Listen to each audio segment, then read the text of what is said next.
Vamos começar lendo em 1 Coríntios, começando no capítulo 1. Primeira epístola de Paulo aos Coríntios, capítulo 1. Versículo 1.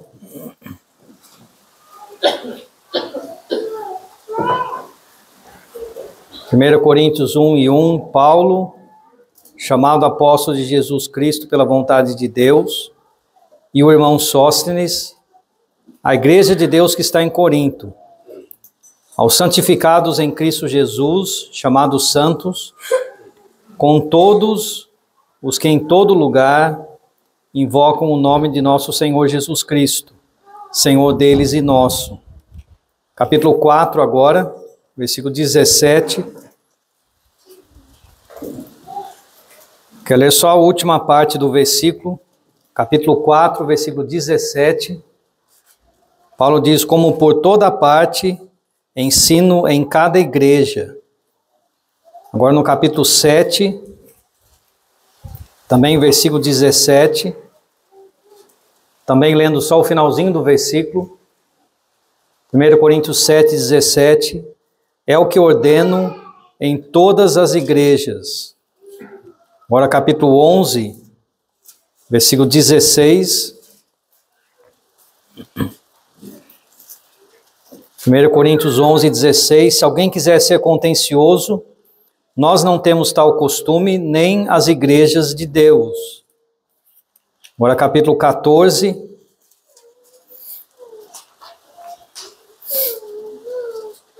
versículo 33, porque Deus não é Deus de confusão, senão de paz, como em todas as igrejas dos santos. Agora uma leitura mais extensa um pouquinho no capítulo 16. Essas leituras iniciais foram para enfatizar a ênfase de 1 Coríntios, que havia um padrão em todas as igrejas de Deus naquela época. Não era um ensino para uma localidade, outro ensino para outra. Havia uma uniformidade. Vemos o mesmo aqui no capítulo 16, versículo 1. Ora, quanto à coleta que se faz para os santos, fazei vós também o mesmo que ordenei às igrejas da Galácia. No primeiro dia da semana, cada um de vós ponha de parte o que puder ajuntar, conforme a sua prosperidade, para que não se façam as coletas quando eu chegar. E quando tiver chegado, mandarei os que por cartas aprovardes, para levar a vossa dádiva a Jerusalém. E se valer a pena que eu também vá, irão comigo. Por enquanto é só isso. Acho que muitos sabem que eu tenho o costume de ler as referências principais de um estudo no começo da reunião, para não ter que interromper depois e talvez distrair a atenção de alguém. Eu creio que seria necessário fazer diferente hoje. Eu queria abordar vários assuntos relacionados ao dinheiro, e para não fazer leituras excessivas agora no começo, nós vamos nos limitar ao que já lemos, e conforme o tempo permitir, vamos lendo outras passagens depois.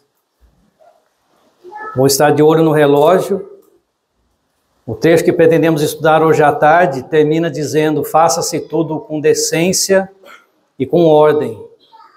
Isso inclui a questão do horário também. Então podem ficar tranquilos que, apesar de haver muitos assuntos na minha mente, vou seguir o relógio com critério. Falar sobre dinheiro hoje em dia é muito complicado. Não tanto pelo assunto em si, um pouco por causa disso, mas principalmente por causa da situação vergonhosa que existe no cristianismo hoje em dia. Uma experiência pessoal, alguns anos atrás, convidando algumas pessoas para a reunião, uma mulher recebeu, uma senhora já bem de idade, recebeu o convite da minha mão. Quando eu expliquei para que era o convite, ela disse: olha, meu filho, eu não posso ir hoje, porque eu estou sem dinheiro. Não havia nenhuma relação entre o convite e dinheiro. Mas na mente de muitas pessoas há uma relação entre o evangelho e exploração. Infelizmente existe isso. E às vezes, para evitar essa insinuação, às vezes nós evitamos de falar sobre a questão financeira. Então, eu queria, com a ajuda de Deus, conto com as suas orações também, pensar um pouquinho hoje sobre o padrão estabelecido por Deus das Escrituras para as nossas contribuições. Enfatizando primeiro que há um padrão. Não é um assunto que Deus deixou aberto. Paulo diz no versículo 1 do capítulo 16, que quanto a esse assunto, eles querem fazer vós também o mesmo que eu ordenei às igrejas da Galácia. Havia sido dado um ensino para as igrejas na região da Galácia, e esse ensino veio com autoridade apostólica. Paulo diz, eu ordenei para eles. Não foi uma sugestão, foi uma ordem, um mandamento divino. E ele diz para a igreja em Corinto, vocês vão fazer o mesmo que eu ordenei para as igrejas da Galácia. O mesmo padrão aqui que foi apresentado lá. Concordando com as leituras que fizemos no começo da reunião. 1 Coríntios é bem abrangente no seu alcance. São dadas instruções para todos que em todo lugar invocam o nome do Senhor. E em todas as igrejas havia o mesmo ensino, a mesma prática quanto ao véu, a mesma ordem em relação às reuniões das igrejas e o mesmo ensino quanto à questão financeira. Não é um assunto importante para nós que somos salvos. Deus controla uma obra gigantesca que abrange o mundo inteiro e uma obra que tem despesas.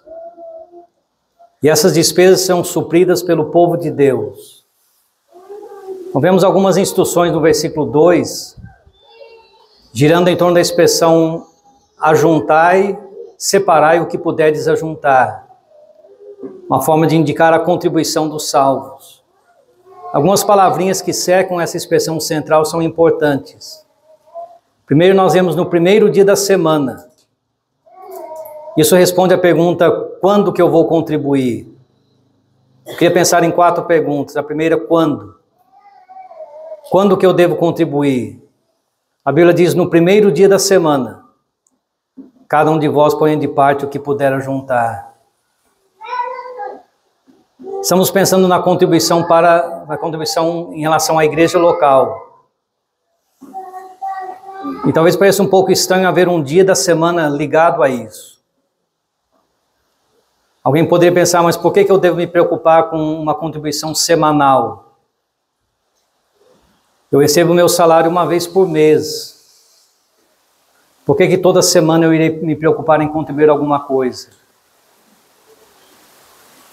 Eu queria chamar a sua atenção para o que está escrito. No primeiro dia da semana. Em todo o Novo Testamento, você só vai encontrar 2 atividades das igrejas locais relacionadas com algum dia da semana. Lemos de muitas coisas que as igrejas fizeram e outras que deveriam fazer, mas a única vez que isso está ligado a algum dia, são 2 ocorrências apenas, uma em Atos capítulo 20, onde lemos que no primeiro dia da semana, os irmãos se reuniram para partir o pão. A outra é aqui em 1 Coríntios capítulo 16, no primeiro dia da semana, cada um deve pôr de parte o que puder juntar. Então é uma ordem muito clara da parte de Deus. E mesmo que eu não entendesse o porquê dessa ordem, mesmo que eu não conseguisse ver nenhuma razão por que ele estabeleceu um dia, eu tenho que enfrentar essa realidade. O Senhor disse, no primeiro dia da semana, cada um de vós ponha de parte. Eu sugiro que é importante você preocupar-se com a sua contribuição todo o primeiro dia da semana, porque o Senhor assim instituiu. Nós queremos obedecer o que o Senhor deixou registrado na sua palavra. Não uma contribuição mensal, não uma contribuição esporádica, mas uma contribuição semanal. Não só porque está escrito nas Escrituras, mas também por causa da relação disso com a ceia do Senhor. No primeiro dia da semana, os irmãos em Troás reuniram-se para partir o pão. No primeiro dia da semana, os irmãos em Corinto foram exortados a contribuir. E há uma ligação muito estreita entre a adoração oferecida a Deus na hora da ceia e a nossa contribuição financeira. São duas formas de nós adorarmos a Deus, duas formas de sacrifícios espirituais. Na velha aliança, o povo trazia sacrifícios de animais, de alimentos também, mas especialmente de animais. Hoje em dia nós sabemos que não fazemos isso, estamos em outra dispensação, mas oferecemos sacrifícios espirituais. E há pelo menos 8 coisas mencionadas no Novo Testamento que Deus escreve como sendo sacrifícios espirituais. Por exemplo, os nossos corpos, Romanos capítulo 12, versículo 1. A nossa fé, Epístola de Paulo aos Filipenses. Sacrifícios de louvor, como temos em Hebreus capítulo 13. E entre essas 8 coisas está incluída a questão da nossa contribuição. Paulo escreve aos Filipenses agradecendo por uma oferta recebida. E ele diz para aquela igreja que ele recebeu aquilo como um sacrifício de cheiro suave, agradável e aprazível a Deus. Ele considerou a oferta dos filipenses como sendo um sacrifício espiritual. E de todos os 8 sacrifícios espirituais mencionados no Novo Testamento, o único que recebe essa descrição de sacrifício de cheiro suave é esse sacrifício da contribuição. Há uma relação estreita entre contribuir, entre adorar a Deus e entre contribuir financeiramente. É uma prática saudável para todo cristão.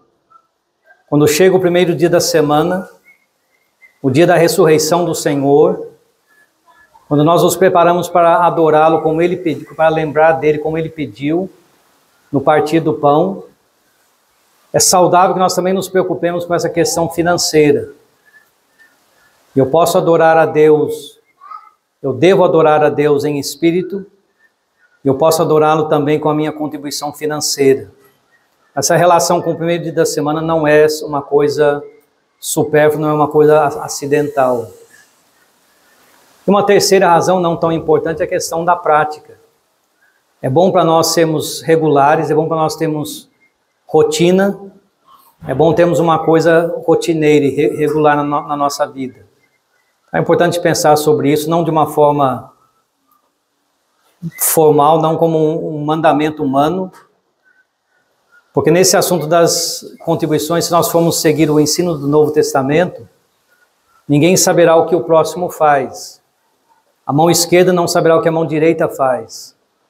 Diferentemente da propaganda que é feita em muitos meios, nós queremos na importância de sermos bem discretos, e bem cuidadosos em relação a isso. Eu não sei e não quero saber o que você faz em relação a isso.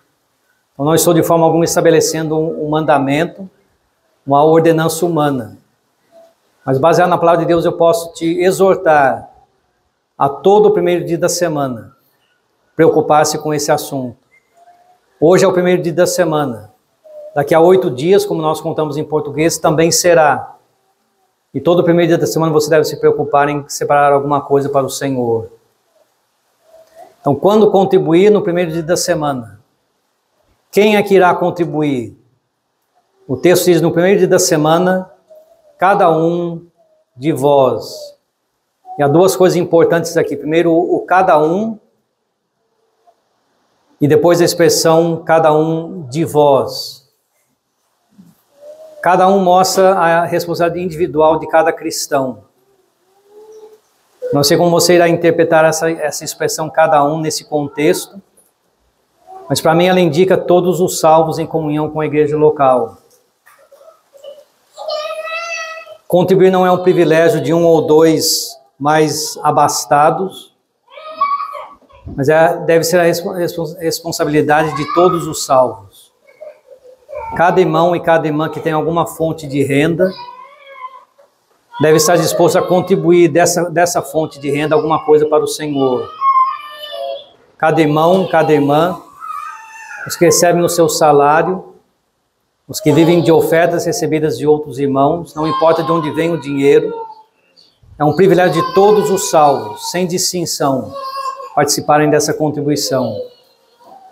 Mas se o texto diz cada um, o texto diz cada um de vós, limitando esse universo, limitando esse cada um, esse todos, para aquela igreja em Corinto. Ou no caso de nós hoje, para as igrejas, para aqueles que fazem parte da igreja local. Porque é um princípio espiritual muito importante também,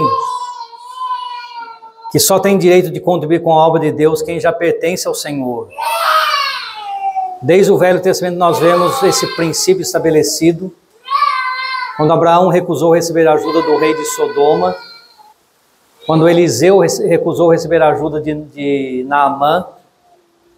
Vemos no Novo Testamento, vemos em 3 João daqueles que saíram pelo nome do Senhor Jesus, nada tomando dos gentios.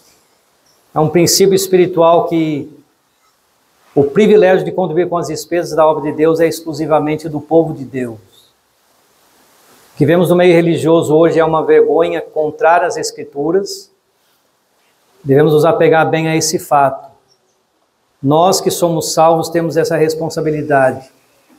E é um privilégio só nosso. Não um peso, mas um privilégio de contribuir financeiramente com a obra de Deus. Então quem contribui? Cada um de vós, cada um dos salvos em comunhão com a igreja local. Como será essa contribuição? O texto diz, cada um de vós ponha de parte o que puder juntar, ou conforme o Senhor prosperou. Em outras palavras, de acordo com a sua possibilidade.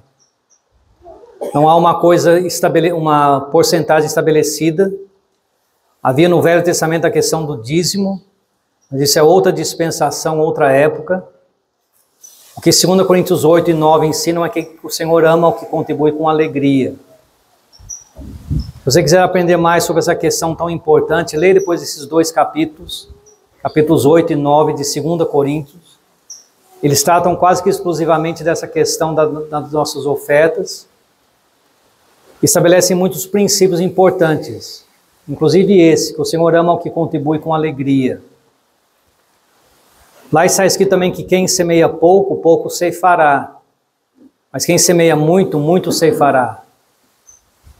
Esse versículo não deve ser interpretado como muitos gananciosos interpretam hoje, que se você der uma certa quantidade ao Senhor, o Senhor te devolverá na mesma espécie, em maior quantidade. Deus não faz esse tipo de negócios conosco, mas é um princípio que Deus ama ao que contribui com liberalidade. Ele mede a nossa contribuição não pelo valor financeiro dela, mas pelo que ela representa para nós. Aquele caso da viúva em Lucas capítulo 21, quando o Senhor viu uma pobre viúva deitando 2 pequenas moedas. Financeiramente era um valor extremamente baixo, mas o Senhor viu. O Senhor disse que ela deu mais do que todos os outros haviam dado. Então a nossa contribuição é proporcional ao que eu tenho. O Senhor sabe que se eu tenho pouco para contribuir, é aquilo que eu tenho, Ele irá aceitar aquilo de bom grado. Se eu tenho mais, eu tenho o privilégio de contribuir mais. É uma contribuição proporcional. No primeiro dia da semana, cada um de nós põe de parte o que puder juntar, conforme a sua prosperidade, para que não se façam coletas quando eu for. Essa última cláusula do versículo mostra o porquê dessa contribuição regular toda semana, para que não fossem feitas ofertas de última hora, para que a contribuição não fosse em resposta a uma necessidade, mas fosse um ato de adoração. É necessário pensar um pouquinho no contexto histórico disso. Nós vamos pensar um pouquinho mais disso daqui a pouco, mas havia um interesse das igrejas da Macedônia e da Acaia, 2 regiões do Império Romano. Havia o interesse deles em levantar uma oferta para mandar para Jerusalém. E Paulo era o responsável por conduzir essa oferta até lá. Hoje em dia é muito fácil transferir dinheiro eletronicamente. Naqueles dias havia necessidade de alguém pessoalmente levar aquilo em mãos. E Paulo está incumbido dessa tarefa. Ele está indo em direção a Corinto para receber a oferta da igreja em Corinto e levar até Jerusalém. E a preocupação dele é que a coleta já estivesse pronta quando ele chegasse, para não se fazer uma coleta quando ele chegasse lá. Você pergunta, mas por quê? Qual era a preocupação dele? Eu penso que havia na mente do apóstolo, inspirado pelo Espírito Santo, o desejo de evitar uma coisa constrangida, uma coisa forçada. Quando surge uma necessidade urgente, e quando é feito um apelo baseado nessa necessidade, é muito fácil comover o coração das pessoas e conseguir uma oferta da qual a pessoa talvez se arrependa depois. Eu não podia ter contribuído tanto, eu não tinha intenção de ajudar tanto, mas a necessidade era tanto que eu fui forçado a fazer isso. Deus não trabalha assim. Deus não precisa do nosso dinheiro. Tudo no mundo é dele. Ele não está necessitado de nos forçar a contribuir com a sua obra. Mas ele nos dá o privilégio de contribuir com ela. E a contribuição regular feita toda semana, ela evita uma coisa constrangida, uma coisa forçada. Nós contribuímos não porque há uma necessidade, mas porque eu posso contribuir, porque Deus me deu esse privilégio. Ele aceita a minha contribuição. Ele me deu condições de ter alguma coisa para oferecer para Ele. E não por necessidade, mas por privilégio, por alegria. Eu contribuo um pouco hoje, um pouco a semana que vem, e todo o primeiro dia da semana eu vou separando alguma parte e colocando na oferta da igreja. E assim, quando surgir uma necessidade, a igreja já terá condições de suprir essa necessidade, sem precisar forçar a consciência, o coração dos irmãos a contribuírem. Então, são detalhes práticos sobre como nós devemos nos comportar em relação à oferta da igreja.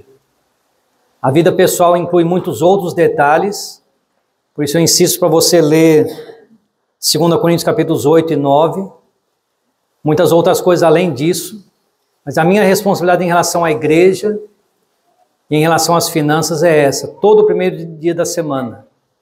Já que eu faço parte da igreja local, é meu privilégio separar alguma coisa conforme o Senhor me prosperou, para que não se façam coletas de última hora. Possamos pensar nisso e ver como estamos agindo em relação a isso.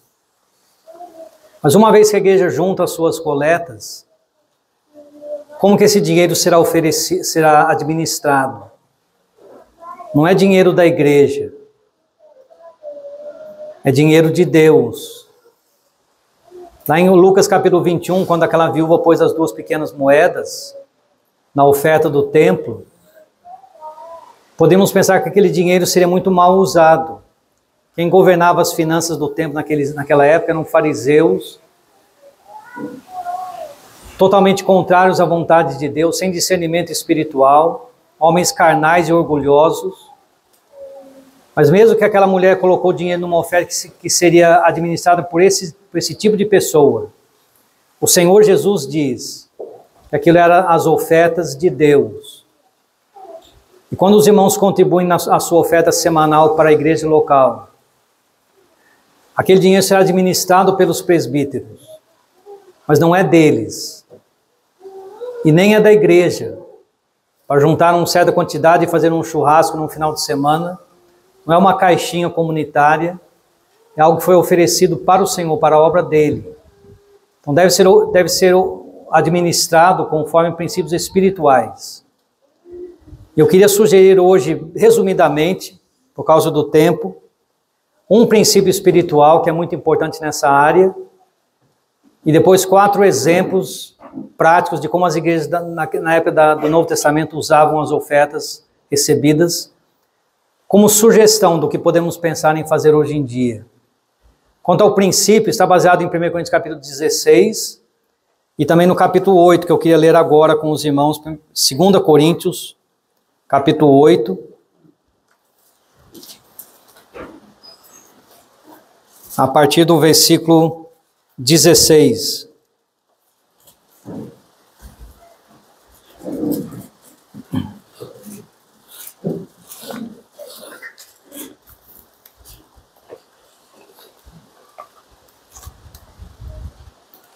Segunda Coríntios 8 e 16, O assunto por trás desse texto é o mesmo das ofertas. E diz assim: graças a Deus que pôs a mesma solicitude por vós no coração de Tito, pois aceitou a exortação e muito diligente partiu voluntariamente para vós. E com ele, com Tito, enviamos aquele irmão cujo louvor no Evangelho está espalhado em todas as igrejas. E não só isso, mas esse irmão também foi escolhido pelas igrejas para companheiro da nossa viagem, nessa graça que por nós é ministrada, para a glória do mesmo Senhor e prontidão do vosso ânimo, evitando isso, que alguém nos vitupere por essa abundância que por nós é administrada, pois procuramos o que é honesto, não só diante do Senhor, mas também diante dos homens. Com eles, isto é, com Tito e com aquele outro irmão do versículo 18, com eles enviamos também outro nosso irmão, o qual muitas vezes e em muitas coisas já experimentamos ser diligente, e agora muito mais diligente ainda, pela muita confiança que em vós tem. Esses versículos mostram uma preocupação grande na mente de Paulo em não dar um mau testemunho.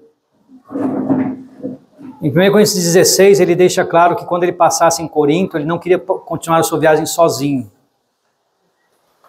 Ele fala para a igreja em Corinto separar alguns irmãos, aprovados por cartas, como diz o versículo 3, irmãos de confiança da igreja, e eles poderiam participar então desse serviço. E Paulo disse: se for interessante que eu vá, eu também irei. Eu posso até acompanhar esses irmãos, mas eu não vou levar sozinho esse dinheiro até Jerusalém. Eu quero companhia.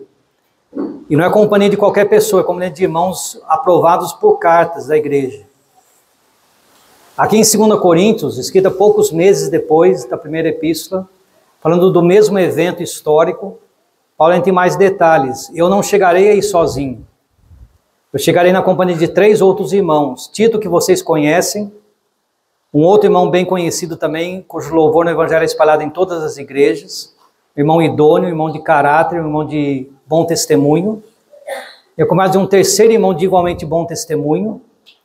E esses 3 irmãos, mais Paulo, mais os irmãos que a igreja em Corinto iria separar, esses todos iam levar a sua oferta para Jerusalém. Pode parecer um cuidado excessivo, mas Paulo é bem claro, inspirado pelo Espírito Santo. Nós zelamos pelo que é honesto. Nós nos preocupamos em dar um bom testemunho. Nós não queremos dar margem para má interpretação. Não só diante do Senhor, mas diante dos homens. Esse princípio é fundamental para ser aplicado às finanças da igreja local. Não pode haver nada escondido. Tem que haver absoluta transparência em relação a como se lida com as finanças de uma igreja local. Como isso vai ser aplicado na prática pode variar de lugar para lugar. Talvez eu fale de algumas questões práticas baseadas em que é feito em Pirassununga. Não que todo mundo tenha que fazer exatamente igual a isso, mas baseado nesses princípios nós devemos preocupar em sempre haver mais do que uma pessoa para contar o dinheiro que é recebido todo primeiro dia da semana, para administrar esse dinheiro, tudo anotado, tudo disponível para qualquer irmão pudesse consultar se precisar. Quando algum irmão vai fazer uma despesa em nome da igreja, é bom haver uma prestação de recibos. Tudo sendo feito de forma a não permitir que ninguém possa questionar alguma coisa. Não por nenhuma falta de confiança. A igreja em Pirassununga é uma igreja pequena, com poucos membros. Somos uma família, como os irmãos aqui têm destacado já mais de uma vez. E eu tenho confiança absoluta em todos os irmãos e irmãs ali em relação a essa questão financeira. Do meu ponto de vista, qualquer um deles poderia administrar o dinheiro sozinho, que eu não suspeitaria de nada. Mas para a preservação de quem cuida do dinheiro e para a preservação do testemunho da igreja, é bom quando há registros e há transparência e há testemunhas de tudo. Porque se um dia alguém levantar alguma acusação contra alguém em relação a isso, se é possível provar sem sombra de dúvida que não houve má fé, que não houve mau uso do dinheiro, mas que tudo foi feito de forma responsável e transparente. Então é importante as igrejas pensarem nesse princípio espiritual. Zelamos pelo que é honesto, não só diante de Deus, mas diante dos homens. Com essa preocupação em mente, com quais finalidades nós podemos então, para quais finalidades podemos aplicar o dinheiro recebido? Eu queria ler algumas passagens, uma de cada vez. Vão apresentar 4 ilustrações, 4 sugestões em relação a isso. Vamos começar em Atos capítulo 4. Livro de Atos, capítulo 4.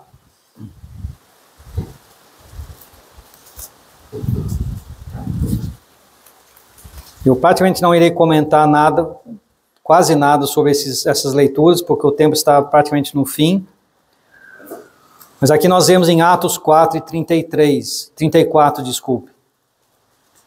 Não havia, pois, entre eles necessitado algum, porque todos os que possuíam herdades ou casas, vendendo-as, traziam o preço do que fora vendido e o depositavam aos pés dos apóstolos. E repartia-se a cada um segundo a necessidade que cada um tinha. O capítulo 6 fala de algo parecido, não vamos ler por causa do tempo. Nós temos uma situação única que aconteceu em Jerusalém no começo dessa época da igreja. Uma situação que, em certo sentido, guardadas as devidas proporções, é parecido ao que estamos vivendo nesses dias aqui em Cachoeira Alta. Havia um número excessivo de pessoas em Jerusalém necessitando de ajuda, pessoas que não eram dali. Lembra que a igreja começou no dia de Pentecostes, em Atos capítulo 2. Aquele dia de Pentecostes era um de 3 épocas do ano, quando todo judeu deveria subir para Jerusalém, conforme a lei do Velho Testamento. A população de Jerusalém multiplicava-se naquelas 3 datas do ano. Então, naquele dia de Pentecostes havia multidões, centenas de milhares de judeus em Jerusalém, que não eram dali. E pelo menos 3.000 deles se converteram naquele dia. Atos 2 fala de todas as partes do mundo de onde eles haviam ido, de onde eles haviam chegado. E muitos permaneceram ali por algum tempo. É fácil imaginar o porquê disso, vendo aquela nova revelação da parte de Deus, participando dela, eles não queriam ir embora. E por algumas semanas, por alguns meses, a igreja em Jerusalém viu esse problema. Milhares de pessoas salvas, que não tinham residência em Jerusalém e precisavam ser supridas, sustentadas com um pouso, com comida. Uma questão de logística muito grande, uma dificuldade muito grande. E os irmãos usaram as contribuições dos outros irmãos para suprir essa necessidade. Isso ilustra para nós o que pode acontecer hoje em dia, uma situação como essa, a igreja aqui em Cachoeira Alta recebendo muitas pessoas para alguns dias, necessidades que a obra de Deus, criadas pela obra de Deus. Para servir a Deus vão haver despesas financeiras, a manutenção de um salão, a hospedagem de visitas, para a compra de folhetos para serem entregues. Vai haver várias necessidades materiais, e é bíblico nós usarmos esse dinheiro das coletas para suprir essas necessidades quando elas surgirem. Um outro caso semelhante tivemos em 1 Timóteo capítulo 5, pedi para você abrir a sua Bíblia lá agora, 1 Timóteo capítulo 5, algo muito parecido com esse de Atos, mas com uma pequena diferença, o sustento de alguns indivíduos na igreja local. 1 Timóteo 5, lemos especificamente das viúvas, nós podemos alcançar outras pessoas também com esse mesmo princípio. A partir do versículo 3, 1 Timóteo 5 e 3, diz: honra as viúvas que verdadeiramente são viúvas. Isso é interessante ler o texto todo até o versículo 16, mas pule para o versículo 16 por causa do tempo. 5 e 16, se algum crente ou alguma crente tem viúvas, socorra-as e não se sobrecarregue a igreja para que possa sustentar as que deveras são viúvas. Nós não podemos entrar nos detalhes desse trecho agora, mas leia depois no trecho todo. É claramente estabelecido que uma igreja local deve preocupar com os seus membros. E se houver uma necessidade específica por parte de algum membro ali, é lícito usar o dinheiro da igreja para suprir essa necessidade. faço uma ressalva. Leia depois com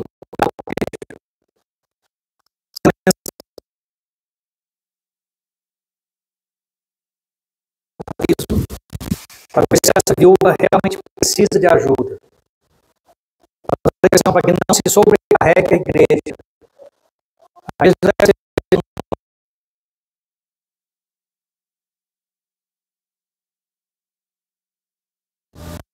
que não tem parentes que possam ajudá-la, é o que está escrito no texto. Que tenha tido um bom testemunho. Supridas todas essas exigências, então a igreja tem o direito de ajudar essa pessoa. É uma preocupação legítima, as necessidades de algum membro da igreja, mas com esse cuidado de não ajudar sem preocupação em ver se há uma necessidade real de ajuda. Uma terceira coisa vemos em Atos capítulo 11, que é ler agora aquele versículo, Atos capítulo 11, e também Romanos capítulo 15, mas primeiramente Atos capítulo 11.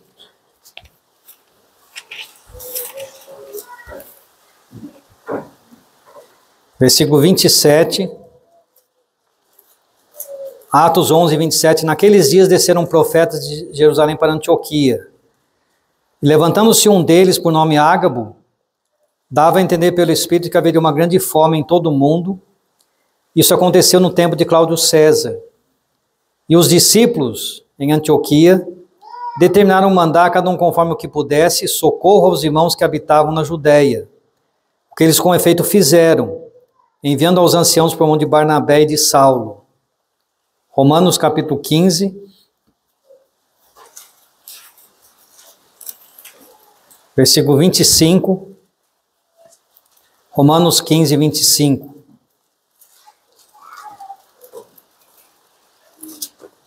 Mas agora vou a Jerusalém para ministrar aos santos, porque pareceu bem a Macedônia e a Acaia fazerem uma coleta para os pobres dentre os santos que estão em Jerusalém. Isso lhes pareceu bem, como devedores que são para com eles.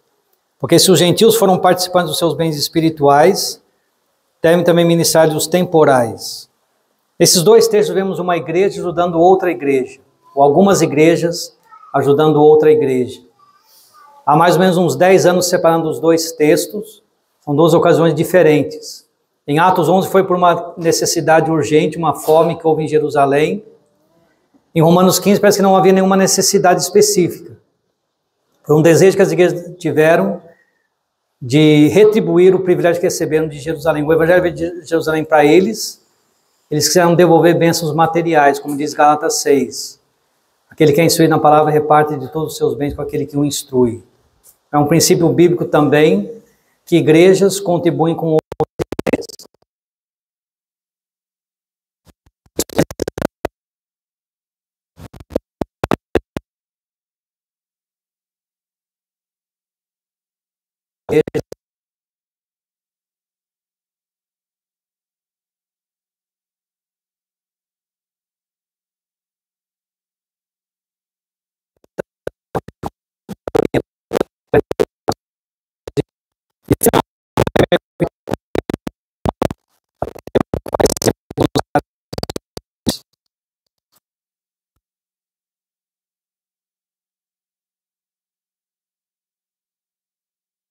Individuais de alguns membros da igreja, como em 1 Timóteo capítulo 5, não só ajudando outras igrejas, mas também ajudando no sustento de alguns irmãos e irmãs que são chamados para viver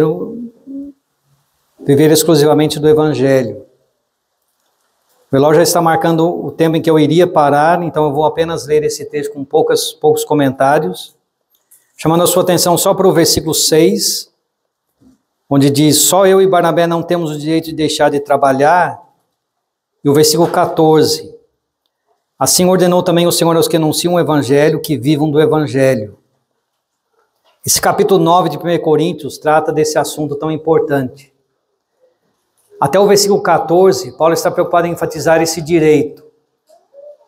É um direito de alguns deixar de trabalhar, como diz o versículo 6, e viver do Evangelho, como diz o versículo 14.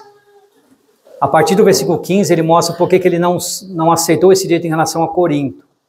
É uma outra parte do assunto, mas a primeira parte do capítulo ele bate nessa tecla, enfatizando 2 pontos. É um direito de alguns e é um direito meu, diz Paulo. Ele apresenta um princípio que é praticado até os dias de hoje. Alguns irmãos e irmãs, sempre uma minoria, não porque são melhores do que ninguém, precisam ser, é claro, irmãos e irmãs de bom testemunho, recomendados pelas igrejas, mas pelo serviço que fazem, são chamados por Deus para viver do Evangelho. E esses irmãos irão ser sustentados não com um salário fixo recebido de ninguém, nem por pedirem dinheiro dos outros, mas pelas contribuições individuais e coletivas do povo de Deus. É um privilégio também as igrejas contribuírem nessa forma. Infelizmente o tempo já foi, eu queria só deixar essas sugestões para os irmãos, para nós pensarmos sobre esse assunto tão melindroso. Talvez é bom que não haja tempo de entrar em mais detalhes, para não constranger ninguém. É um assunto complicado de ser tratado publicamente, mas é um assunto necessário. Então tem a questão da minha responsabilidade individual. Sendo membro de uma igreja local, é meu privilégio todo o primeiro dia da semana contribuir com a igreja através da minha contribuição financeira. A minha presença é importante, a minha participação em adoração é importante, mas a minha contribuição financeira também o é. E para a igreja administrar essas ofertas é necessário ter sempre em mente esse princípio da transparência, usando de forma responsável e transparente o que temos, e pelo menos nessas 4 áreas, 4 sugestões, que talvez podem surgir outros detalhes, mas 4 sugestões. As despesas diárias da igreja, do trabalho do Senhor, as necessidades de alguns membros mais necessitados, as necessidades de outras igrejas, e o sustento de irmãos e irmãs que trabalham no Evangelho. Precisamos pensar nesse assunto, e estar nele com mais cuidado, e que Deus nos abençoe com essas coisas. Amém.